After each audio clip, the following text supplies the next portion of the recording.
Welcome to Chapter 2, Displaying and Describing Categorical Data. This is going to be still building on some of our foundational skills that will really come into play as we get further into this whole course. All right, so let's go. There are 3 rules of data analysis, and lucky for you, they're pretty straightforward. The first rule of data analysis is to make a picture. You've all heard the saying, a picture is worth 1,000 words. So drawing a picture is going to bring about things that you might not see in just a list of numbers. Think of how hard it is to understand what's going on when all you're given are numbers and numbers and numbers. So making a picture gives us a starting place to think about what my data is trying to say. Do we see a pattern? The second step of data analysis is to, again, make a picture. There are all sorts of different features in data that we want to be able to understand and note or just realize that they're going on. And really, drawing a picture is what enables us to see that. There might be some things that we might not expect. What exactly that is? Well, it depends upon the situation. And last but not least, make a picture. It's not just good for you to understand what's going on, but for you to also convey what you've seen to others that you're trying to get your point across to. So making a picture is hugely important. Now, what kind of pictures are there in data analysis? Well, we have all sorts of different types of pictures and graphs. So here we see a list of just some of them. There are bar graphs, pie charts, segmented bar graphs, mosaic plots. All of those are really good for categorical data. And then there are histograms, dot plots, box plots, stem and leaf plots, and time plots, which is more of a quantitative data display. But no matter what you do, every picture must be clear. You've got to be able to tell exactly what's going on. That means I want to see units. I want to see scale. You need to know what it is we're talking about. Concise. You don't have extra stuff thrown in there that are unnecessary. Complete, that means you need to make sure that you include your axes labeled and that you have a title to whatever graph that you're doing and in context. Because remember, we needed to be able to describe what's going on with our W's. Who are we talking about? Why are we doing this? So remember that. Clear, complete, concise, and in context. Hugely important. All right, before we get to actually making a data display, we need to talk about how do I start with my information? And tables are a common way to start with categorical data. And basically what you're going to do is you're looking at all of the observations we have and we pile them or compile them into categories.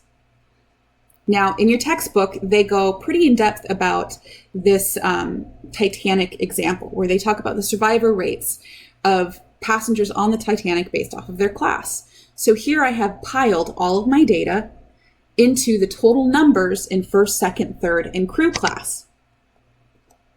Now, once we have that general idea, we can break it down even further.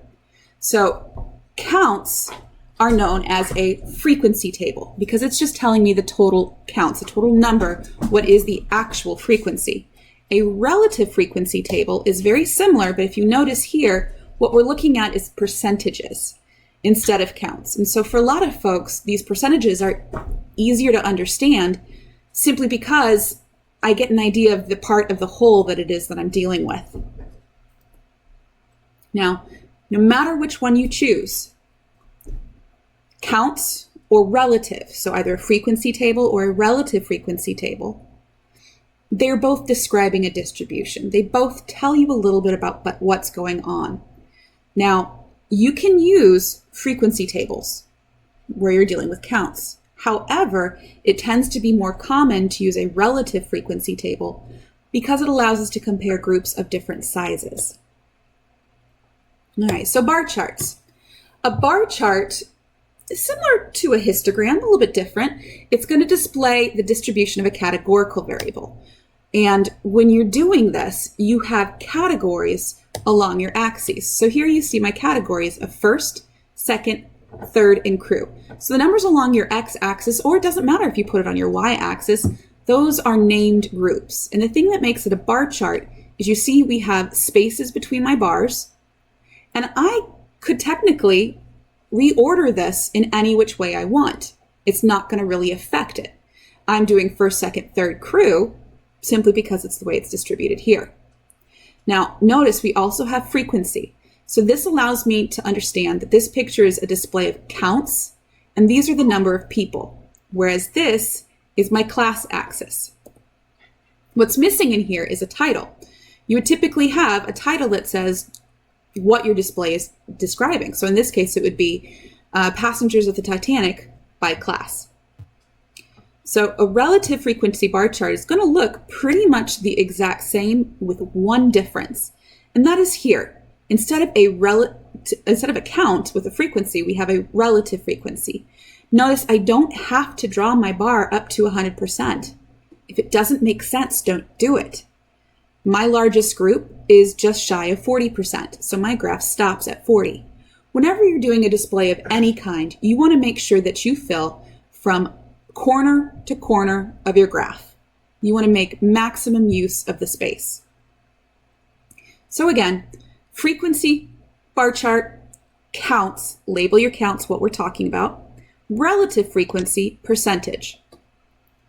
Now, a segmented bar chart is extremely similar to a regular bar chart or even a pie chart, but what it does is it takes an entire percentage of 100. So if you look at this, we have a percent from 0 to 100. For segmented bar charts, when you're comparing multiple groups, it is not optional. You must do segmented bar charts out of relative frequency. If you look at this graph, you need to understand that there were not the same number of survivors as there were people who perished from the Titanic. But since we're looking at percent, we can equate them and look at their distribution between the two groups. So each bar represents the whole. So that means every single person who can be classified at the end of the whole ordeal as alive shows up in here. And amongst those, we're dividing them up by class. The percentage of those people who are alive who are first class, second, third, and crew. Same thing with those who did not live. And again, you must use percentages anytime you are comparing groups, especially groups of varying sizes. You must use percentages. You must use a relative frequency. Pie charts, the other option for talking about a part of a whole, is basically what you would expect. Now, the great thing about this class, I am not going to give you a compass and a protractor and ask you to sit down and draw out a pie chart with the angles perfectly measured. You're not doing that. As a matter of fact, most of our displays will be computer generated, and a pie chart is one of those. And a pie chart is nice because it's a very common idea of a part of a whole.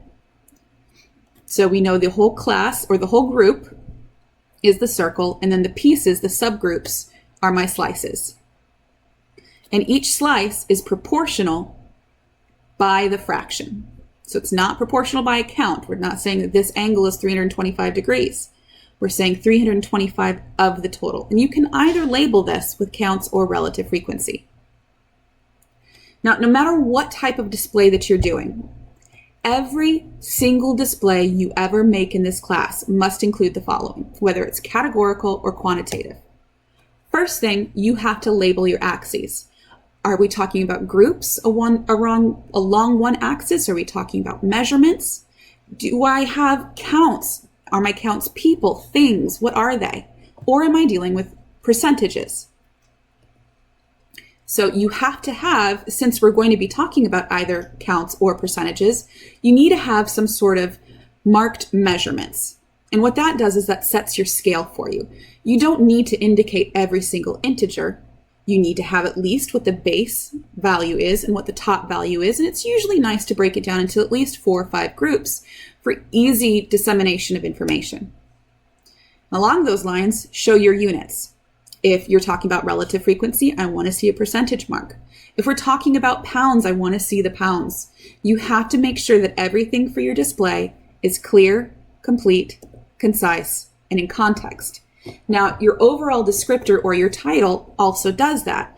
It's going to identify who is represented in your group. Who are your experimental units? Who are you studying? Who are you recording? You need to be able to tell who that is. That means give a number if you have one. It means give as nice of a description as you can. Sometimes it's just a simple title. Total number of passengers by class for the Titanic.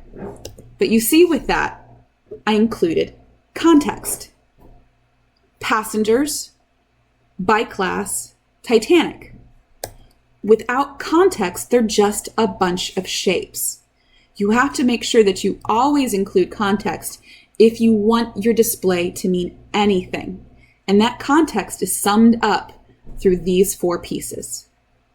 All right, so hopefully this gets us set to a place where we are going to be able to actually start, hopefully, constructing some of these in class next time and showing you how to use your calculator to get them to work.